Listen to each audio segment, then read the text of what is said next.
Janata Dal secular ने कांग्रेस इत्तेहाद में शमूलियत इख्तियार कर ली है। नांदेड़ में अशोक चौहान के साथ मुश्तरका प्रेस कॉन्फ्रेंस में शरद पाटिल ने इसका ऐलान किया।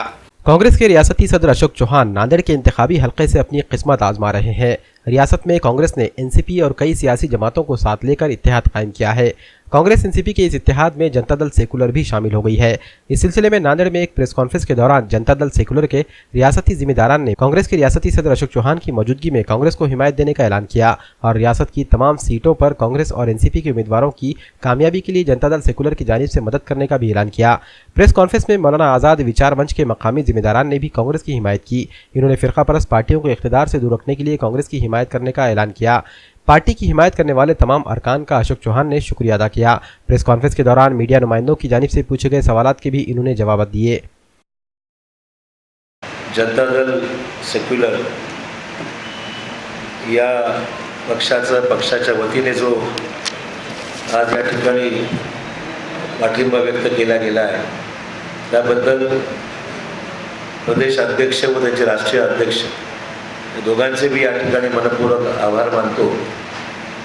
धर्मांतर जातीय शक्तींचा मुकाबला करण्याकरता सर्व समविचारी सेक्युलर पक्षांनी देशात आणि राज्यात एकत्र आलं पाहिजे ही भावना काँग्रेसचे राष्ट्रीय अध्यक्ष राहुल गांधी यांनी सुद्धा व्यक्त केली होती आणि त्याला प्रतिसाद आज सर्व सहकारी मित्रपक्ष देत आहे ही आमच्या दृष्टीने अतिशय सकारात्मक आणि आनंदाची बाब आहे। शेवटी मताचं विभाजन टाळता आलं पाहिजे आणि मताचे विभाजन टाळून भाजपला पराभव करायला शिवसेना आणि भाजपची जी युती महाराष्ट्रात आहे तर देशात जे काही अशाच प्रकारच्या भाजप आणि त्यांच्या इतर सहकारी एनडीएमध्ये जे आहेत त्यांचाही अशाच पद्धतीने पराभव करण्याच्या दृष्टिकोनातून ही होणारी ही पाठिंबा हा जो पाठिंबा आम्हाला प्राप्त झाला तो अतिशय महत्त्वाचा आहे आणि त्याबद्दल मी आपले आभार मानतो।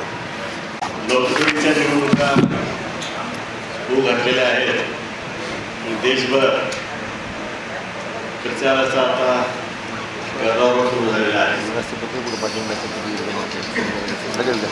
जनता दल सेक्युलर या पक्षाच्या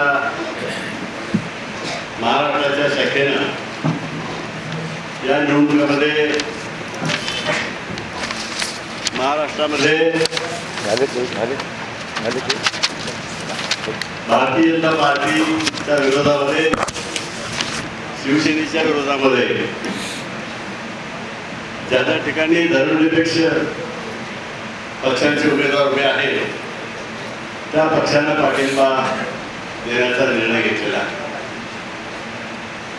देशामध्ये गेली 4.5 वर्ष मोदींनी जो एक हुकुमशाही पद्धतीचा कारभार चालवलेला आहे आणि जातीयवादी शक्ती त्यांच्या कार्यकाळामध्ये देशामध्ये थैमान घालत आहेत आणि देशामध्ये जातीय द्वेष पसरवण्याचे काम मोठ्या प्रमाणात सुरू आहे। जनतेला 2014 साली मोदींनी जी आश्वासनं दिलेली होती त्या आश्वासनाची पूर्ती न करता वेगवेगळ्या प्रचार होऊन जनतेची दिशाभूल करण्याचा प्रयत्न चालवलेला आहे।